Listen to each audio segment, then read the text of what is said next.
Good morning, everyone. It is Wednesday, October 1st. For all you Halloweeners out there, the countdown is on. And welcome to another episode of Tea and Coffee with Paula and Jay. October. Oh my gosh. Here we are. I know. Good morning, good morning, good morning. And hopefully our audio stays on. Yep. May have lost some battery power, but we should be good. If you can hear me, we're good. You're good.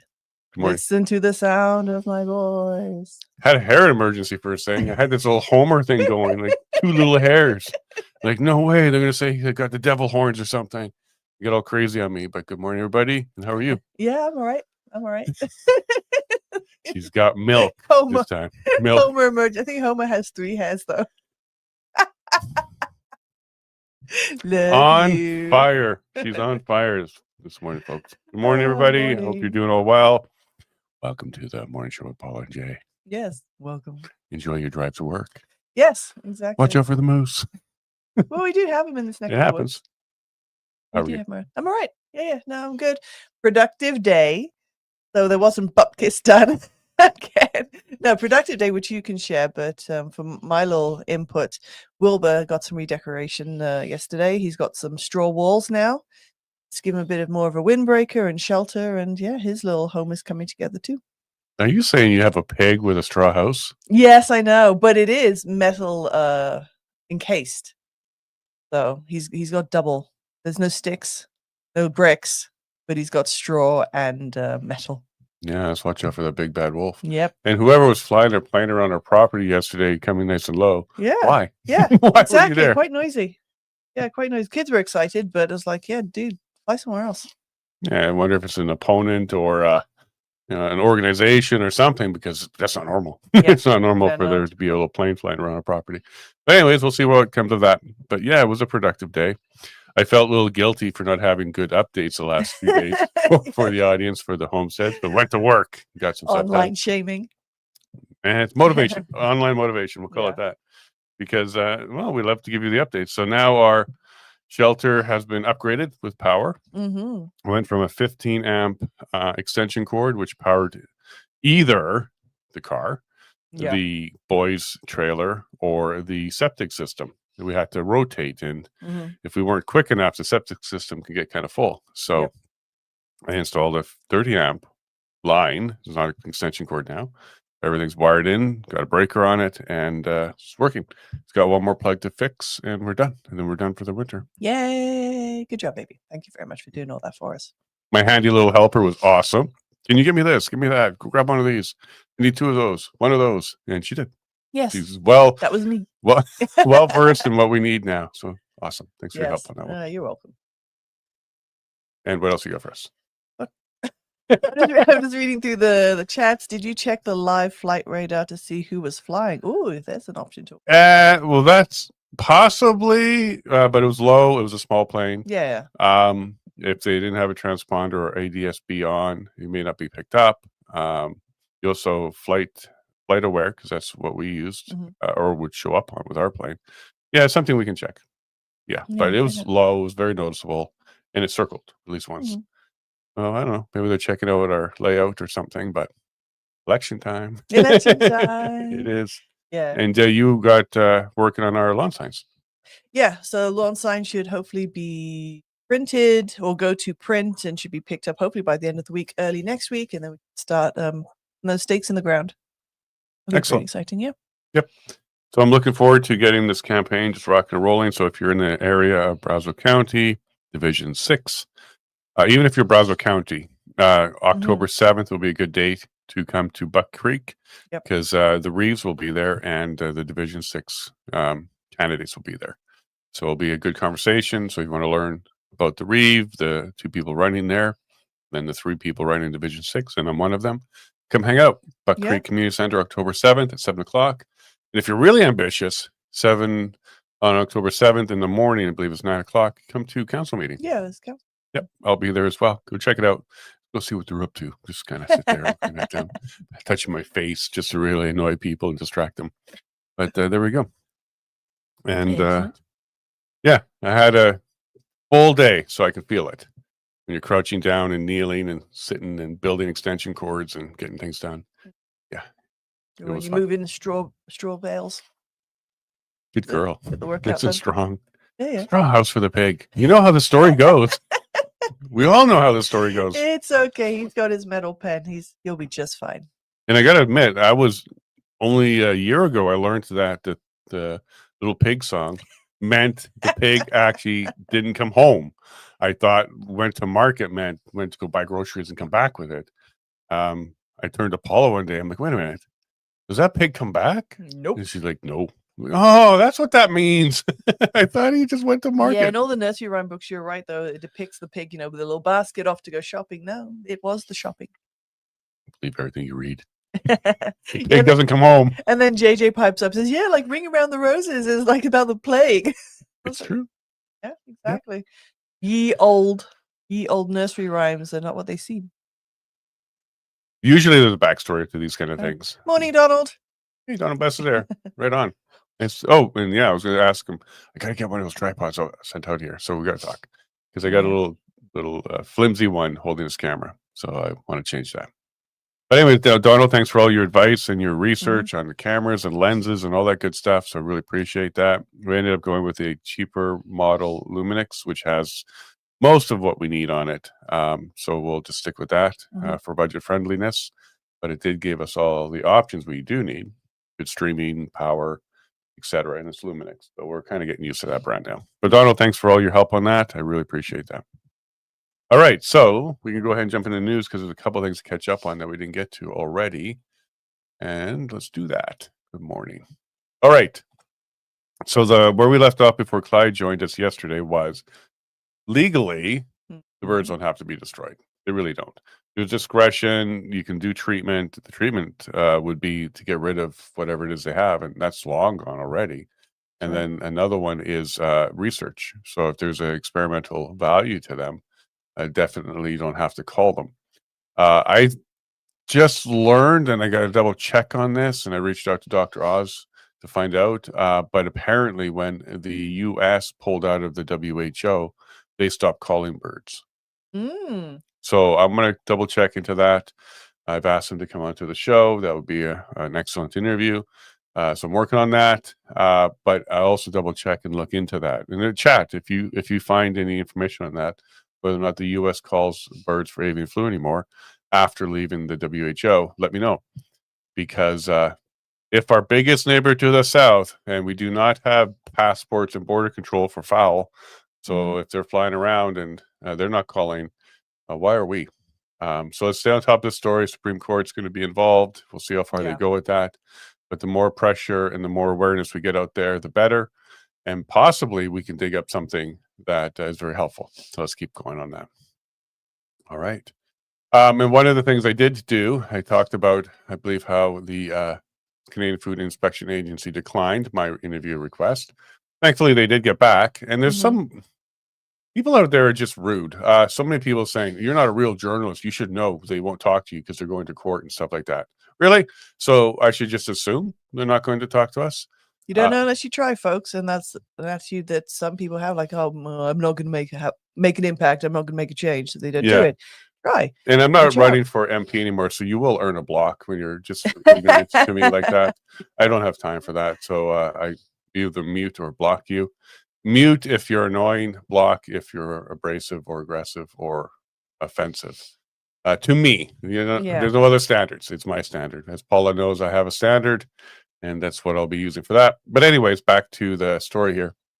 Of course, we should ask. We should always ask to get a comment as journalists, and I'm trying, but they declined. They did give me the unfortunate we cannot provide a spokesperson for this issue. They didn't give me we're in court, so we can't talk. So always ask. And no comment is a good comment as well. But the RCMP got back to me after that one. A little bit slower, but they did. And they basically said we're following orders. So my post here is, it's official. The RCMP has responded to me, and they are just following the orders of the Canadian Food Inspection Agency at the Universal Ostrich Farm. We must, and this is a quote from them, we must emphasize that the Canadian Food Inspection Agency is the lead agency in this dispute. The RCMP remains on site. So it should be at their request. I asked for an interview. This was their full response. So They are paramilitary. They've come out and said that. They use that in court all the time. They call Mhm. themselves paramilitary, not necessarily police. Police is in the title, but they're not really that anymore. Yeah. So that means when an agency requests their support, they get it. They've been doing traffic. They've been doing liaison. Talking to the CFIA is difficult, but the Mhm. RCMP will liaison. And unfortunately, yeah, there's dozens of officers there while a young boy went missing by crow's nest. I think he was 6 years old or 5 years old, went missing. And they put far more effort into the CFIA task than looking for this young boy. Donald Bass has posted about that a few times. I don't believe they found him yet, and this will be day 7 or so I of him know. missing. So that's unfortunate that resources were allocated heavily in one spot, but not heavily in another spot. And really assessing priorities as well. Yeah, so this may turn into something. Alberta is definitely headed in the direction of removing the RCMP. Maybe a slower process and people want. But if we separate, we get that referendum to yes, let's go, that process will speed up. We certainly don't need the first 2 letters of that name, Royal or Canadian, Mhm. if we're out of there. And they're not really mounted anymore. But anyways, there we go. So they did respond. They're just following orders of the CFIA, and they wanted to emphasize that. You actually use that word. We must emphasize. In other words, don't blame us. Yeah. Don't blame us. We'll see how history unfolds on that one. Great job on David Creighton for his coverage as well. He's doing excellent work. Mhm. Go watch the show after ours because I believe he comes on right after us. So go watch Creighton's Right, I think it's called. But go check him out because he's been doing some good coverage with the Post Millennial and getting information out there about what's going on there too. He's been a friend of the show. We've done lots of stuff together. We did an Yeah. interview with him, and he was on our Saturday show as well. Popped in for about an hour and a half. Actually, we were expecting an hour, but he stuck around. But do check out his coverage on the Post Millennial and his show. He's doing good work. So thank you, David. Gov Corrupt. I love this guy. He's funny. He's hard hitting, and he's very, very on point. Talking about how Carney says Canada Post is losing too much money and is unsustainable. The feds won't bail them out. So I suggested rename Canada Post to Ukraine Post, and Carney will fully fund them. This is so dumb. If Carney Trudeau didn't send billions to Ukraine, we could be taking care of our own services. This is Yeah. proof Carney does not care about Canadians or Canadian businesses that use Canada Post. Now, I don't mind that we change the service a bit. Like I said yesterday, maybe once a week or twice a week delivery instead of 5 days a week, because people don't do a lot Yeah, as just much anymore. purely as well for the cost. When I first came to Canada, stamps were less than $1. I think they were maybe even be 50 cents, something like that. And I got to see the introduction of the permanent stamps because they flat out, because the cost kept going up every year, they just flat out removed the print to put a price on them. And we looked it up the other day and it's over $1. It's like what, 144 it was? Something like that. Crazy for domestic stamps. Yep, and as we talked about with Nico on the Saturday show, or no, it was his show. Was it yesterday? No, it's Monday. Monday that I Today is subbed in for Rob. Yeah, today's Yeah, it Wednesday. wasn't last night, so it was Monday night. Yeah. There's an international postal agreement between countries, and there's flat rates on that, and China has been taking advantage of that. So they've been using their low rates to bring products and ship them to Canada. It's far cheaper to ship a T-shirt from China to Canada. It takes longer, but it's cheaper than Canada to Canada. And that's because of those international rates and agreements. Trump has come out early in his administration saying they're going to renegotiate that because same thing's happening there. They're being flooded with Chinese products using that agreement, keep the shipping costs low, which also means the carrier of the country that receives it gets very little money. So that's also part of the problem. Amazon does their own shipping now. They don't use as much Canada Post. Some places they still do, but even out here in rural Alberta, it's Amazon that delivers now, not Purelator, FedEx, or Canada Post. So maybe some changes are needed, but for Carney to say it's unsustainable, that's hilarious. This is a Canadian service for Canadians, and that can't get money, but Ukraine can. Yep. Before we move on to something else, there's a update from Donald. It's day 10 for the law. Oh boy. Terrible. Absolutely. Yeah, I've been seeing terrible. some older posts from Donald, but Donald, thanks for that update. Day 10. That's not conducive Yeah. to life. That's sad. Worries for the parents. Our thoughts are with them. It's terrible. Yeah. But they're spending far more time at the ostrich farm than there. CTV News has provided some information that Canada lists the Bizhoney. How do you say that? Bizhoney? Biznois? I don't know. Biznois, some gang as a terrorist entity. Okay. Now do Antifa. Yeah. Now do Antifa. It's time for Antifa to be designated for what it is. It's a terrorist organization, entity, group, collection, movement, ideology, whatever you want to call it. It's dangerous, it hurts people, and it's causing a lot of havoc on our streets. And the U.S. is taking it seriously. We should as well. Truth Seeker, our good friend here, highlighting how the Liberal regime of Canada is now not only taking guns, but wanting to pass a bill where they can shut off your internet as they see fit without due process. 100%. This is Bill C-8, where it's the discretion of the minister on who can be turned off. It could be the internet service level, provider level. It could be an individual, and they don't need to go through a process. They just turn you off. It's kind of like you're guilty till you prove innocent. And this is going to be silly and dangerous, and absolutely going to be a problem. So I'm trying to reach out to Elon. So go ahead and repost this and like this. Maybe if we get enough attention on it, he may respond. But hey, Elon Musk, will Starlink allow the socialist Canadian government to tell you who can use your internet service? Asking for millions of Canadians like me, because we use Starlink, and that would be something. We don't like political dissident, so we don't want this conversation. Shut down the Levines. Will he? That'll be the question. Will he shut it down? So we're going to find out where this goes. But Bill C-8 is a big problem. All of them are. Bill 2, C2, C8, C9. These are all ones that we're highlighting recently because they're fast tracking and going through quickly. And by the way, yes, Bill 63, the old version's coming back. There's another version of that coming back. Of course, they want to do online hate. So C9 is about expanding the criminal code for hate crimes, and then the new bill C63 is going to kind of tie all of these things together to make online hate punishable by criminal court. Keep an eye on that. We covered a lot of that on Nico's show on Monday, so go check it out. It's on my timeline as well. John Carpe joined us, and we had some conversations there. And oddly, his internet kept dying, like in the middle of the show a couple times. And he doesn't normally have that problem, but if you say that word C9 enough and C8 enough, maybe they're testing things out on him. And here's that episode here, so go check it out. Because also the Crown wants Chris Barber's Big Red. They're trying to seize that. They may auction it. I've heard at least a couple people say that they want to destroy it. I don't know what they'll do and what they can do, but they're trying to seize it for sure. Olivia Chow wants $107 million for asylum seekers in Toronto.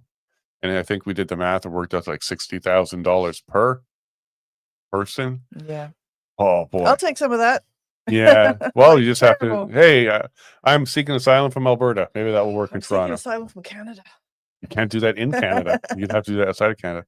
And then the Bill C8 deep dive with John Carpe. So go check that out. It's a lot of fun to hang out with Nico. I subbed in for his regular host who was moving. So Rob wasn't there, but I jumped in there and hung out with him. Right Blend, another one to follow if you want to know what's going on here. He's definitely getting some good information and sharing it. Is our good friend Jonathan. So what he captured here, or provided, because it was captured on site, was a couple trucks full of straw, I think it is, from Alberta. Bales of straw, which could be for feed or something else. Maybe no, it won't be for feed. Not for feed. Okay, then it's for building up that wall some more. Yeah, building up Wilbur's wall. Build that wall. You got to stop those ostriches. We'll see. But anyways, they were very meek and very embarrassed and wearing masks as they drove in, covered their plates, covered their identifiers. I definitely, okay, I'll make my whole comment. I'll read my whole comment here.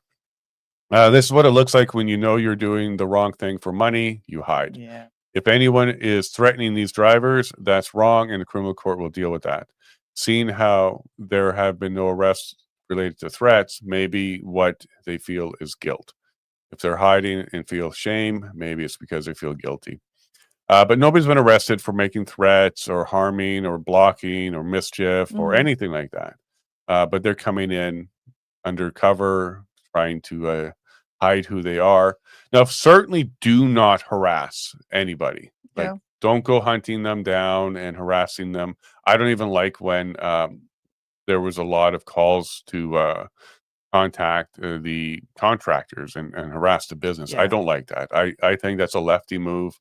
We shouldn't be doing that because it's not the contractor's fault. But what you are doing is you're interfering and you're raising the threat level when you do that kind of thing. And Mhm. you're actually giving the RCMP justification for That's adding more right. staff there. Mhm. So that's not cool. I don't think that's cool. But let's capture what's going on. Let's share what's going on. Let's expose what's going on. Let's do it that way. But when you start dabbling into harassment, you yourself can find yourself on the wrong end of this conversation. And we Yeah. really don't need that because it's given them justification to go Mhm. ahead and keep the RCMP there. Yeah, the right way to go document is also check out Bearing Witness by Jason Levine, because Oh, give all yeah. the steps on how That's to right. do There's that. a book about that. Yeah, we certainly say don't harass, just document. Keep your distance and document. But if you have to hide who you are, there's a chance you feel guilty. So thanks to Clyde for joining us yesterday. Mhm. Polyev, he came out and he says Christians may be the number one victim of hate-based violence. Well, maybe, okay. Like Mm. I'm not critiquing his position that Christians are targeted for sure. The churches are Mhm. being burnt down in the states. Children are being shot. Absolutely. Like I'm not targeting Yeah. his statement here. However, I'm trying to remind you all. He's saying some of the Yeah. words that would be in Bill C9, and I think what he's doing is he's positioning himself to support B9 or C9, Bill C9. So my post here is Canada. It looks like Polyev is signaling support for Bill C9, the Combating Hate Act, using Christians as the framing to sell it by saying Christians may be the number one victim of hate-based violence. And the reason, and I give my reasons why I think he's going to be supporting it. As a Christian, here are the problems as I see them. One, Bill C9 includes new offenses to protect religion. It proposes creating new crimes for intimidating and obstructing people from accessing churches, synagogues, mosques, temples, and other places of worship and cultural significance. That's the part Pierre is echoing when he says more laws are needed to protect Christians. So he's echoing a portion of that Mhm. particular bill that is signaling support. But laws already exist. Arson, mischief, threats, and harassment are all prohibited. And also obstructing religious services is Yep. against the law as well. Donald's pointed this out a few times. Just like with gun control, piling on more criminal code sections doesn't stop determined criminals. It only expands state power and risks criminalizing protest and dissidents. Now, I think Rebel reported yesterday or the day before that the person that threw the smoke bomb in the Montreal church during that Mhm. Let Us Worship service may be an employee of the federal government. So they may have hunted down that person, found out Mhm. who it is, and may be employed by the federal government. So that'll be interesting. Surprise, Yeah. surprise. Don't know if that was why they did it, but they certainly haven't been charged with any crimes, as Donald pointed out. You do that, there's a whole bunch of crimes Yep. that you can be charged with, and doesn't seem to be a case for this person. Anyways, you can follow Rebel for more of that information. I haven't dug deeper, but it does seem to be something they're reporting. Remember Bill C4? Parliament unanimously, including Pierre, voted to criminalize conversion therapy, presented as protecting vulnerable children. Now the same approach may be repeated with Bill C9, presented as protecting Christians by the conservatives. The pattern is clear. Frame it as protection, then expand the criminal law. And my final point here is Pierre may be preparing to back Bill C9 under this cover.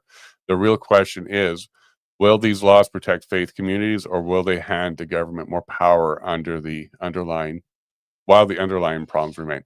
My point there is, doesn't matter how many laws you throw in place. If someone wants to burn a church down, they're going to burn it down. If someone wants to block there's already laws in place. So that would be arson.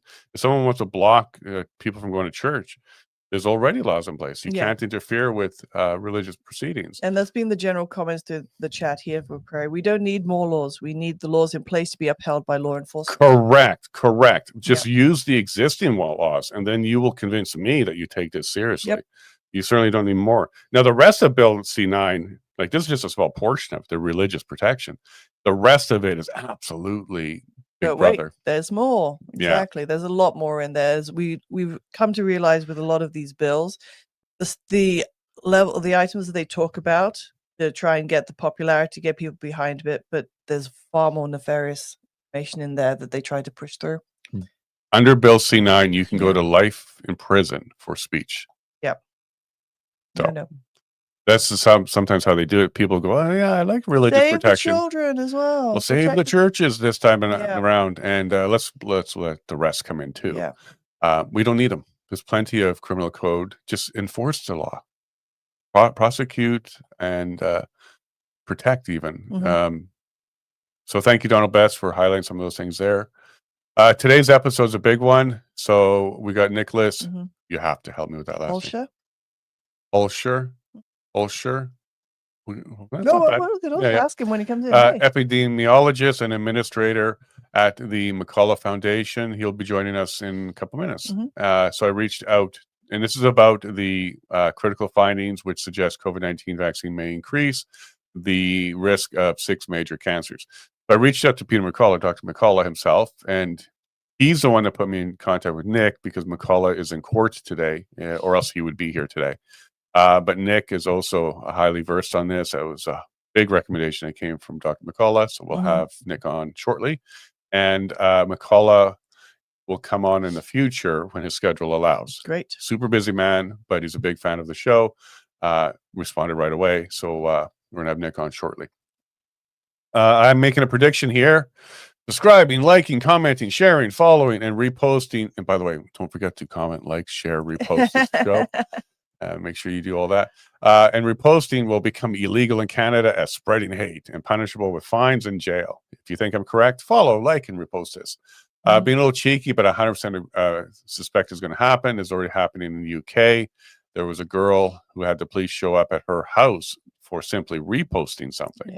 So this is going to be considered aiding, abetting, a crime because the original post would be called a crime. And then if you like it or share it or follow, you are participating in propagating that. Guarantee you that's coming. These are all easy steps to see, not just because this is the path that they're on, but it's already happening in other places in the world. So keep an eye out for that. It's definitely going to be growing. I am still running for office. That's going to be a fun election. Well, there we go. We actually got through all the news and we caught up, and our guest will be joining us shortly. And yes, like and subscribe and follow The Levine Show, whatever platform you're on. And if you're on a couple of platforms, go ahead and give us a follow or subscribe there as well. Our YouTube is growing. All our platforms are growing right now. So it's good. All right. So we have a few minutes before our guest joins. It's going to be quite punctual, I'm sure. And what do you think about that whole hate crime Bill 63 coming back? Because that's what's going to enable the one post I predicted. That they're going to start going after people who even like a post that they could deem to be offensive. No, I have incredible concerns about it because just even simply seeing what's going on in the UK, and that's been going on for like at least over a year now, where social media is impacting people, that the police are turning up, they're being arrested, they're being held. That's shocking. So we're seeing it happen in other countries. It will happen to Canada unless we stand against it. No, see, that's where I'm going to push back on you a little bit. I don't think Canada's savable. Us in Alberta have an opportunity and a path forward, which may initiate other provinces. Quebec's already talking, possibly Saskatchewan and others. The breakup of Canada into individual republics would be the way to stop some of this. But I don't think there's enough power, pressure, political willingness. Interest. Even because to stop again, it's just the surface level stuff. It's like, of course, why wouldn't of course people who say bad things should be reposted and shared and liked, of course, until you say something that someone's going to classify as not friendly or hate speech. Until it happens to you, And a lot of people do have the attitude, it won't happen to me, or it doesn't affect me because I'm not that type of person. The description of who that type of person is going to keep growing until it encompasses us all, and Well, we're all under the thumb. Barbara Perry said white Christian males, neo-Nazis. Yep. That's what she calls us now. And she's part of That's quite the big brush she is painting folks with. Sounds like hate to me. It does sound like hate to me, but no, because she's on that side, so it must be good. But without further ado, the man of the half hour is here. Let's go ahead and bring in Nicolas. Nicolas, how do you say your last name? I'm horrible with names. Hulscher, and thanks for having me. Oh, like a gun. I can remember that. Holster. Hulscher. Okay. Nice to have you. Thank you so much for this last minute addition to our show. We reached out yesterday to Dr. McCullough, and he highly recommended you join us to have this conversation about these new findings. So thanks for making the time. Yep. Our audience was very excited. There was a lot of people on X that absolutely know who you are. So we have a lot of people tuning in to hear from you. So thanks for joining us this morning. Where are you remoting from right now? I'm in Dallas, Texas. Awesome. Yes. Well, we love Dallas. This is the Dallas of the North here in Alberta. So what you guys do, we like to do, just we have a lot more snow. That's about the only big difference here. So yeah, let's go ahead and jump into this. So the post from Paula McCullough was about 6 major cancers. There's a link with South Korea, I believe, that did the study and made some links. Now we knew about this, you know, if you're following turbo cancer, the rates, a lot of that stuff. You probably suspected this, and there were other doctors coming forward saying this, but now it's kind of official. There's some findings in the study. Yeah, this is official now. And so first we need some background. So 2 months ago, the first population study looking at COVID vaccines and cancer risk came out of Italy. So that first one they followed 300,000 Italians for 30 months. And they found 23% increase in cancer hospitalizations among the vaccinated group. And they also found increases in breast, about 50% increased risk of breast cancer, as well as colorectal cancer and bladder cancer and leukemia and lymphoma. So that was that study, right? And that was very important.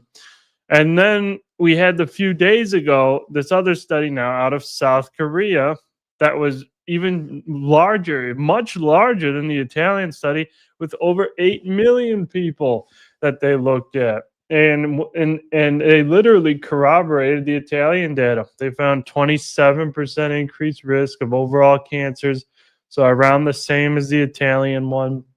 But they found increases in 6 distinct types of cancer, including lung, thyroid, prostate, breast, all sorts of cancers were increased significantly in the vaccinated population there in South Korea. So now all of this is combined.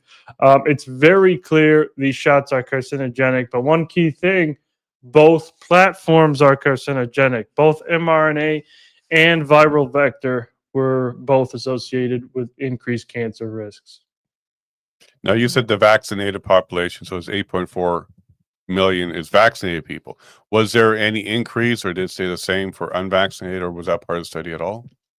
Well, they took 8 million and then they kind of stratified the groups a bit. So it wasn't all 8 million were vaccinated. It was about a few million that were vaccinated. And then I think a little less than 1 million that were unvaccinated, and then they compared them. But the population that they were doing the analysis of was this 8 million sample size. So yeah, not all of them were vaccinated, but they were comparing the risks between how much higher would the risk be if you did receive a vaccine, right? So that's what they were measuring, and they did compare it with the unvaccinated population in both of these studies. Okay, so when we hear these increased numbers, like 27%, that means 27% more likely to get cancer if you're vaccinated, or is there 27% more cancers overall? Can you help us quantify that number? Yeah. So it's called a hazard ratio, which basically will mean that, so in general, so in that study, they found that, yeah, the incidence of these cancers were up, right? So so overall, yeah, they were getting more cancers. But this hazard ratio takes into account what's called confounding variables, and it's a much more accurate number, I would say, because they looked at all these patients to see and account for, well, did they get infected, did they, how old were they, right? Because that can affect a lot of this. They looked at all sorts of things, income, all sorts of things were accounted for. And then you throw those into this large kind of equation that they use, this large model that they use, and that will show you how much is the risk of getting this disease increased with the exposure in the vaccinated group, after accounting for all these important variables. So it's a very good measure. Now, the Cleveland Clinic reported a while ago now that the more doses that you had, the more likely to get COVID you'll be. So if you had 4 doses, you're 4 times more likely. 5 doses, Yeah. 5 times more likely. Is there any correlation between the number of doses, or was it just if you received it? Yeah, so the Cleveland Clinic study was number of doses. They looked up to, I believe, up to 4 doses, and each additional dose was associated with a higher risk of infection. So it was what's called dose dependent, and that's very, very disturbing. But it's also explained now by all of the data we have. It now that corroborates about 7 other studies now that show negative efficacy of these shots. So it's well established. These shots actually serve as infection promoters at this point in time. The most recent study that came out looking at this found that boosters actually increase your risk of other infections, right? Not just SARS-CoV-2, but other infections, as well as increasing work days lost by about 50%. So it's putting people out. So yeah, these shots are not protecting people from infection. They are dysregulating their immune system, as we have now demonstrated in a few of our studies, resulting in these infections. Wow. Yeah, I think that was pretty clear to a lot of Mm. people, because when you're attacking the immune system, either by making it overwork, like spend a lot of time dealing with whatever you put in there, or even destroying and diminishing the immune system, both of those cases, you're going to be able to catch other things a lot easier. So yeah, I'm not surprised to hear that this is kind of becoming validated. Now, when you said both platforms, so the mRNA one, which is mostly Mm. in the Western world, and then you had the other platform, which is China and Russia, and others were using that. Can you kind of give a bit of background what the 2 platforms are? And then why do you think both of them are showing an increased risk for cancer? Yeah, so mRNA, we had large suspicions that it was carcinogenic, for a long time now. We've seen a lot of case reports come out and all this stuff, all of this biological mechanisms showing suppression of tumor suppressor genes with these shots and the spike protein and the modified RNA they use, which is very long lasting and induces what's called ribosomal frame shifting. So it's churning out about 10% of the time random anomalous proteins that we don't know what they actually do. So, it's so many things going wrong. But yeah, mRNA, um, we were expecting that to for sure show these carcinogenic signals. And then because of all of the reports of developing cancer shortly after these shots and accelerations in cancer. But with the viral vector ones, the AstraZeneca and Janssen, remember America got Janssen, and many other countries got AstraZeneca for this platform, which uses a modified virus to kind of insert DNA into your cells to produce the toxic spike protein. We had no data on it if this was carcinogenic or not. I mean, nobody really knew anything, and so now this new South Korean study kind of shows, well, hold on a minute. It actually shows higher risk of cancer with the viral vector compared to mRNA. So this was very shocking. Nobody really expected this, but that is what they found. And, we could think of, well, why is the viral vector more carcinogenic? We really don't know, because that one has not been studied as much with regards to cancer risk compared to the mRNA platform. So that really needs some intensive investigation. It's probably all just injecting a synthetic manufactured viral vector to install some sort of DNA for a non-human spike protein. That's going to cause all sorts of molecular issues, and so it's not surprising it's carcinogenic as well. Wow. Yeah. There's a few doctors that are also looking into other things, like Dr. Speaker, Dr. Thorpe. They're looking into the reproductive effects. Now, did this study touch that at all? Like, was there any looking into ovaries, sperm, birth defects, or anything along those lines? No, not this study, but there was a few others, and we can talk about there's two recent ones that are absolutely shocking if you want to go into Please do. those. Yeah, so one of them came out a few months ago. Is by Karaman and colleagues out of Turkey. They injected rats with mRNA shots, inactivated virus shots. And then placebo. And the rats injected with mRNA had over 60% of their non-renewable egg supply destroyed, wiped out. So these are the primordial follicles in women, right? That's what they're born with. They go away. They don't come back. Yeah. And so that's very, very bad to have those destroyed. So over 60%. Are you kidding me? With 2 doses? So that's what they found, right? But that was in animals, right? So we need human data. So then Manichi and colleagues, her team came out a few months after that and looked at the human data. They looked at over 1.3 million people, and they compared the vaccinated to the unvaccinated women. The vaccinated women had 33% lower successful conception rates compared to the unvaccinated. So they're having far less successful pregnancies. They couldn't get pregnant as well. And that's what the human data shows now. So both of those sets corroborate. And then now we obviously know the lipid nanoparticles get into the reproductive systems. They get into the ovaries. They get into the testes. And we can talk about male fertility as well. It destroys about 15% of sperm concentration in humans, and degrades sperm motile count. Right. So how much of your sperm can swim? It kind of deforms about 20% of those sperms. So it's decimating the reproductive systems, and that's why we're seeing collapsing birth rates globally.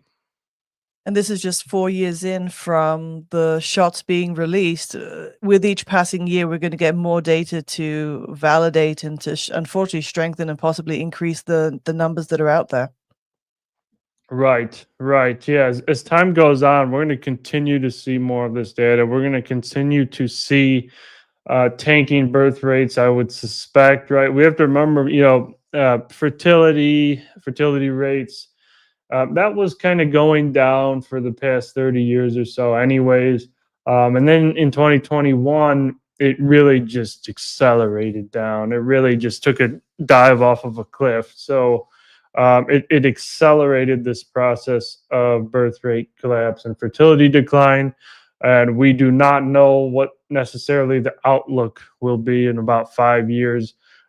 We suspect it's possible population size could start going down quite drastically in the many millions of people as a both direct result of delayed adverse events, right? So individuals suffering from the vaccine years later, and the inability to create new life because the reproductive systems have been severely damaged.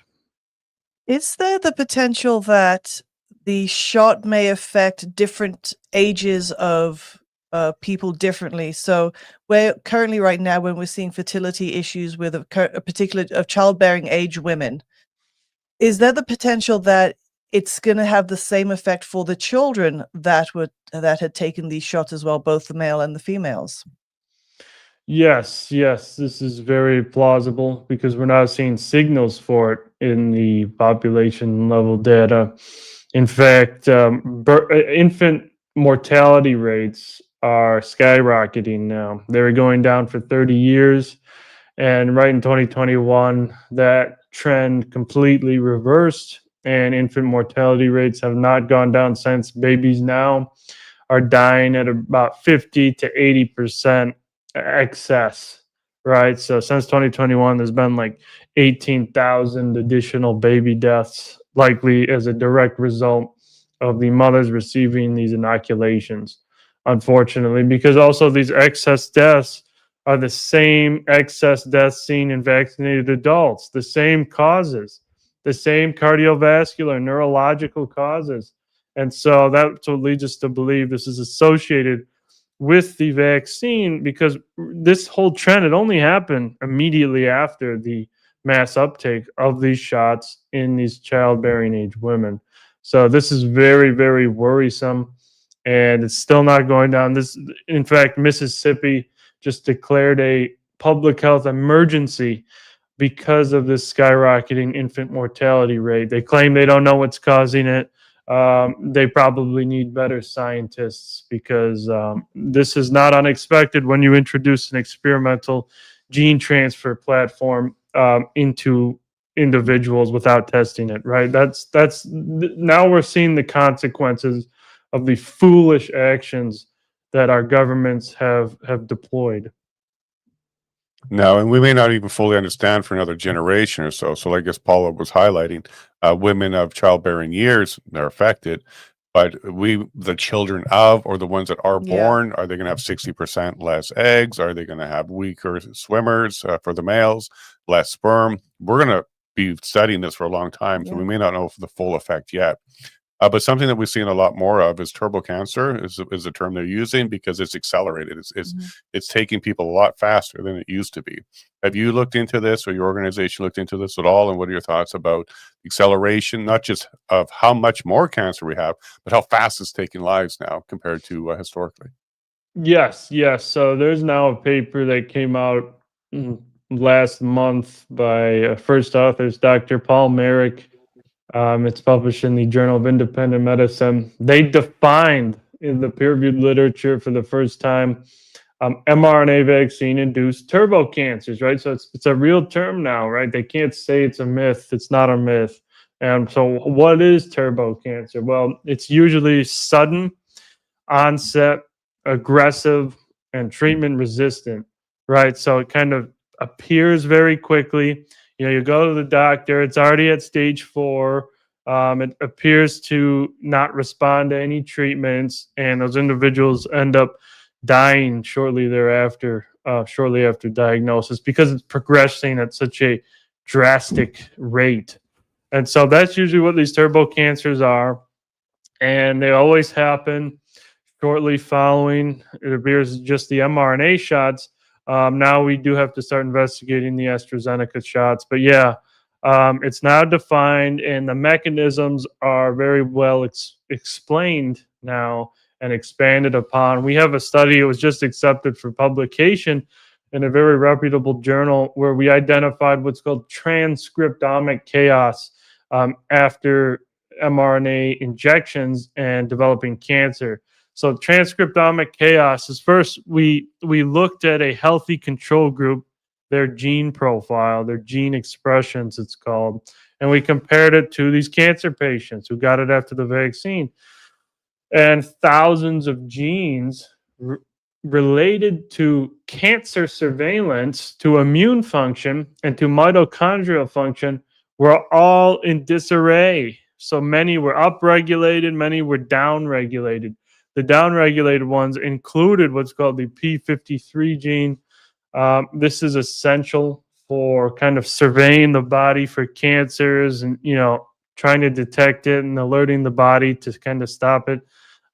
Those are literally turned off. So we see all this molecularly, genetically. And then we have another study that was also just accepted for publication, but you can see it now. It's on the Zenodo preprint server. We identified genomic integration of this vaccine genetic material in a stage 4 bladder cancer patient after these shots. So a lot of this turbo cancer may stem from literal integration into your DNA of fragments of the vaccine material.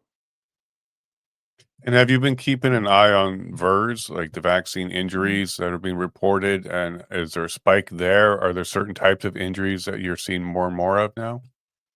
Yeah, it appears that sudden cardiac arrests are still occurring in healthy young individuals or previously healthy. We are seeing many individuals still developing these turbo cancers long after the vaccination campaign. But when we look at VAERS now, that has slowed down, right? And that's simply because there has been far, far less uptake of these shots. Almost nobody's getting them at this point. So there's not many reports to go in, but there still are reports, actually, and there still are deaths, right? Even at the tiny amount of people getting them, they're still dying, many of these individuals, and being reported to VAERS. And we know VAERS is underreported by a factor of at least 30. So it's about 30 times higher than what we see there conservatively.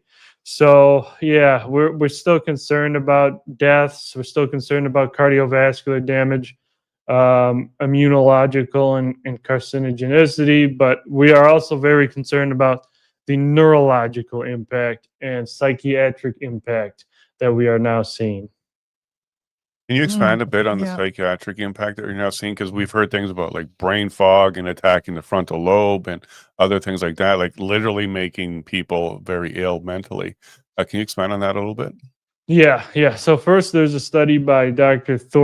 James Thorpe and colleagues that looked at the VAERS system and looked to see if there was any safety signals for neuropsychiatric adverse events. And to find a safety signal, you have to see is it 2 times more often reported with the COVID vaccine, over 2 times more than compared to the flu vaccine, right? If it's over 2 times more often, that is a serious safety signal that needs investigation very quickly, because it's likely that is indeed specific to that product, right? And so he identified 86 safety signals for neuropsychiatric adverse events, including depression, including Alzheimer's, including suicidal ideation, homicidal ideation, psychosis, schizophrenia, cognitive impairment. All of these things were up. I mean, it's absolutely a travesty. But then we just came out, and it's on the preprint server now. One of our other studies, where Kirsten Cosgrove is the first author, a McCullough Foundation scholar. She has, and we're all on this paper, we have identified blood-brain barrier disruption signals, many of them over 50. And we did the same thing, looked at the VAERS system, and we looked to see all the adverse events related to the blood-brain barrier. And so among these 56 safety signals, we have identified central nervous system infections were way up. This is indicative of these pathogens kind of entering the brain through the blood. Like so you have these kind of, you can imagine them as tubes rolling through your brain, and it's protected by this blood-brain barrier. And so that literally becomes disrupted, and these pathogens and vaccine components, spike protein, mRNA, get into the neurological tissue. That's what's explaining all of these central nervous system infections. But we also see signals for prion disease, right? The human equivalent of mad cow disease. We know the spike induces protein misfolding. We know we're finding these long white fibrous clots in people that are amyloidogenic in nature. They appear to exert prion-like activities. So we have that. That's very bad. And then we also have brain and spinal cord abscesses we've identified, right? So this is pus-filled kind of lesions in the brain and spinal cord that have become infected. You don't want that either, but that's what we're seeing with the COVID shots and these safety signals. And then we also had demyelination syndromes. So the myelin sheath that protects your neurons, they're literally just degrading and demyelinating after these shots. So they're suffering neuronal damage and neuronal destruction, and so it's just decimating the neurological system. It's an absolute travesty that all of this stuff is being identified, and then we have the obvious things that were way up, which includes encephalitis, right? So severe neural inflammation, that's way up. So it's just decimating the neurological system and disrupting the blood-brain barrier. And so this is very, very important for people to understand, because 70% of the world received at least one COVID-19 vaccine. And you have all this neuropsychiatric events in addition. It's no wonder common sense has dissipated. No, boy, it attacked basically the whole body. There's a couple more questions, and then we'll let you run back to your day. Spike protein, production of in the body, and then shedding of. What are the concerns around those two parts of spike proteins?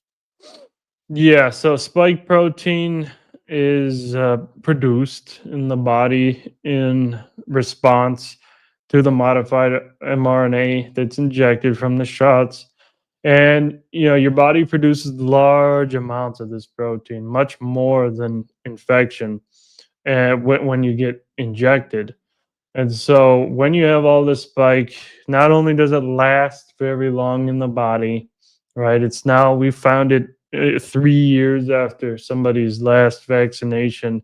We're working on a study on this individual. I mean, these vaccine components, they last a long time in the body, but we also find them in body secretions, right? So it's found in breast milk, right? So since it's found in breast milk, we know it's likely also released in sweat or saliva or other bodily fluids. These materials can kind of get out of the body. And so it is suspected that particularly someone who is freshly vaccinated, right, within the last few days, got an mRNA shot, it's suspected that they will be able to transmit those vaccine components through these bodily secretions, right? And there's a study by Sue Peters and colleagues that found the first evidence of the shedding phenomenon, where actually they looked at women who were outside of the household, and those who were outside of the household who reported to be within 6 feet of vaccinated individuals every day. Those women experienced about 30% more menstrual cycle disruptions, bleeding abnormalities, and all just their reproductive cycles were being screwed up. And we know that happens with the vaccine anyways. There's over 10 studies on that. So when you experience those events, you don't get vaccinated, but you're near vaccinated people, that does indicate some of this material is shedding. And so, yeah, we think it is a real thing. There's a quick question here from our local chat. How long after RMNA vax does your body stop producing the spikes, if at all? Yeah, we don't know. We have no clue. Right now, at this period, it appears to be indefinite in some individuals. If genomic integration has occurred, this can just keep going on and on and on until those modified cell lines that have incurred this new code are eliminated. And so, we don't know how to ameliorate this or stop this now.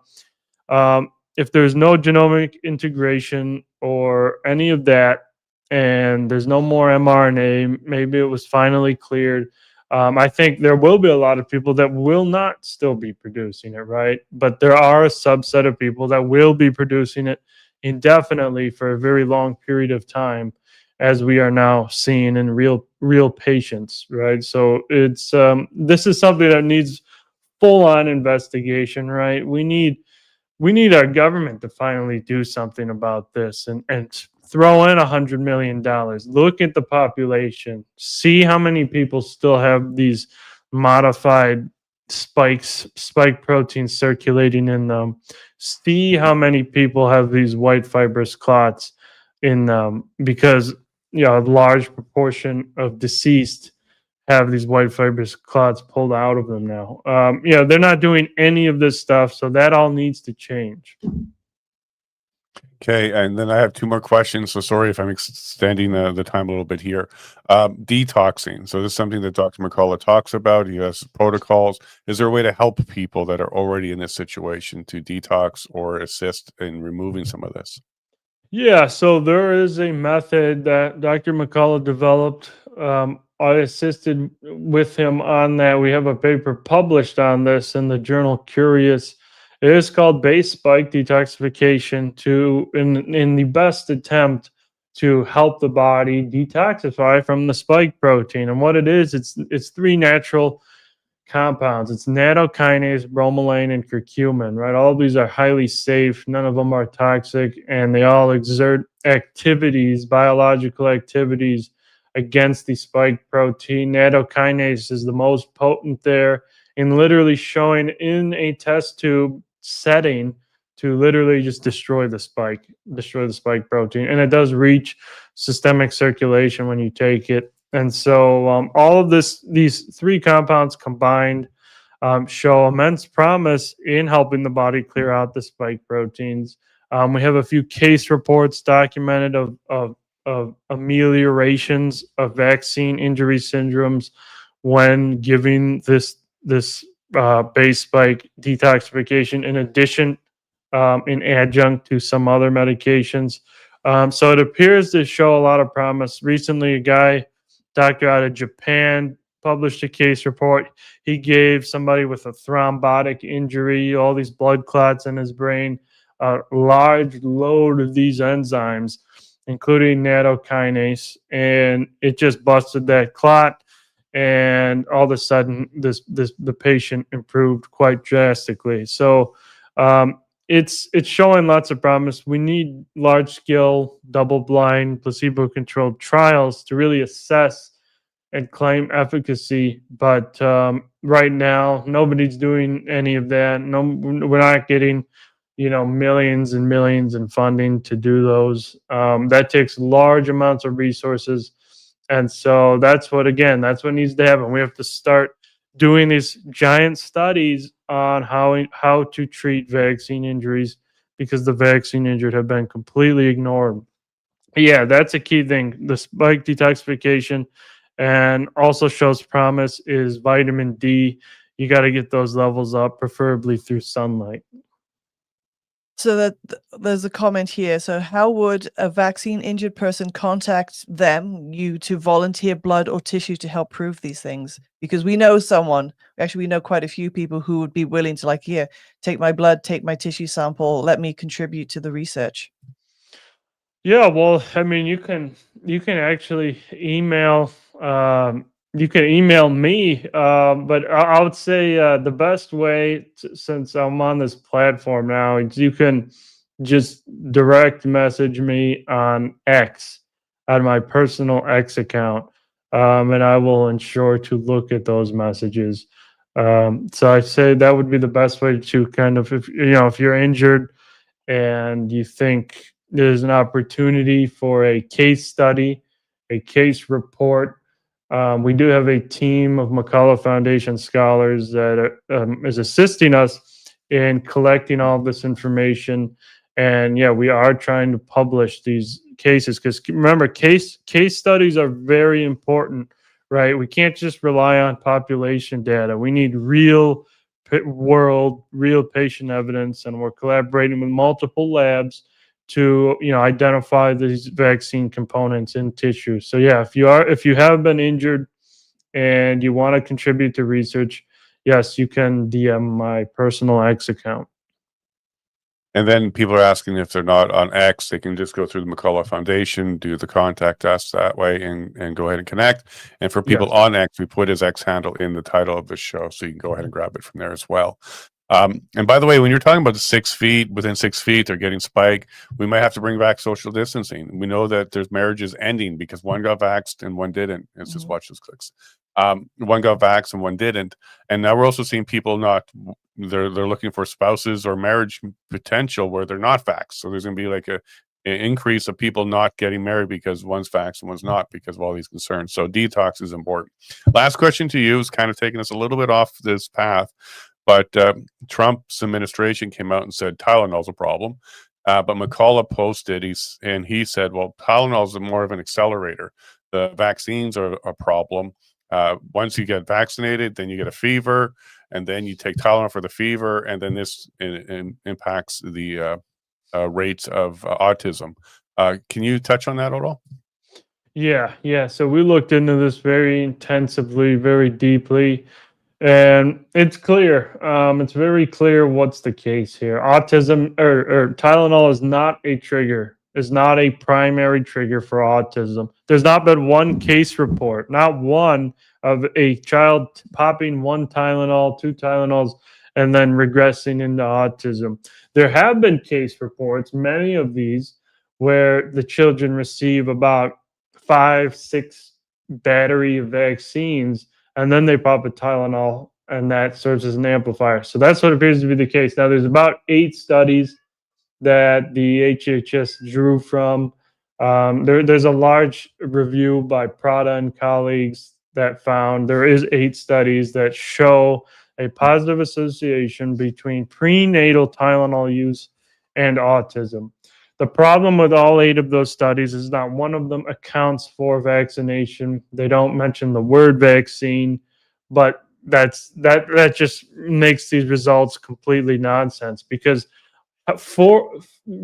pregnant women receive 4 vaccines in pregnancy. They're recommended to: COVID-19, RSV, flu, Tdap, right? All of these cause fever. And so when they get these vaccine fevers, these pregnant women, then they pop the Tylenol. And so that's what's called confounding by indication.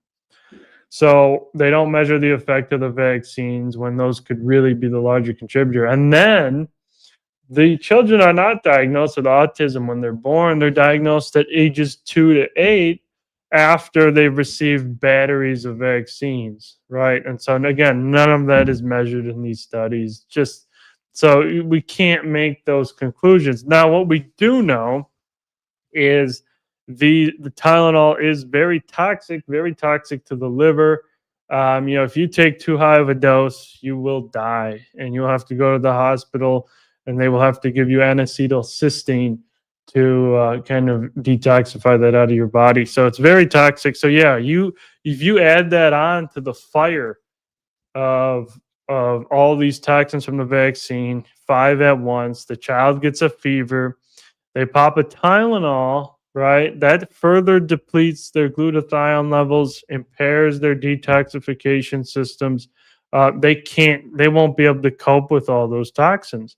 And then that's why they'll get the neuroinflammation. That's why they'll have seizures.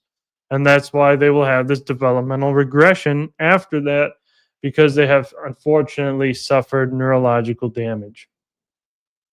Okay, well, at least that door now is open, that there could be a cause to autism. It's not just natural or by chance. There's cause to it, and maybe if they rewind a little bit more and take a closer look, they're going to see the links that McCullough and others have been highlighting for years, for many, many years now. Nick, thank you so much. This was a jam-packed episode of information. We'll cross our fingers that this stays on YouTube, but all our other platforms will be fine with this one. But thank you for your time, and absolutely would like to have McCullough Foundation back again in the future to continue these conversations as more studies come out. So awesome. You have yourself a wonderful day and take care, okay? Thanks for having me. Absolutely our pleasure. Have a great day. And Texas, we liked it. Big trucks, big roads, a good time down there. Take care, my friend. Yes, Bye. Yes. Thank you. All right, folks, that was jam-packed full of information. And Prairie, you're talking to our young man. That Mr. Manta Ray is our little man. He's a smart little guy. October is here before you know it. He's correct. And yes, the world is a lot different than in cartoons. That's so true. Very wise. How did he get that way? Probably homeschooling. Okay, so folks, what we're going to do is we're going to cut over to our locals chat now. So if you want to come and join us there, there's ways to get that done. But we're going to jump over there. Thank you very much for joining us. There's a very large audience today. Make sure you share this out. That was jam-packed full of information from spike to reproduction to cancer. All of this is being proven now. Different types of cancer, turbo cancer. The term is now real. It's now been put into a study. So do pay attention to this, share it out there. And yes, there is a way to detox. So go ahead and get started on that, because you definitely want to stay alive. We want everybody to stay alive. We don't want these issues mentally either. So go get help for that as well. So on that note, everyone have a fantastic day. We'll see you tomorrow. Take care of each other. Love you all, and God bless.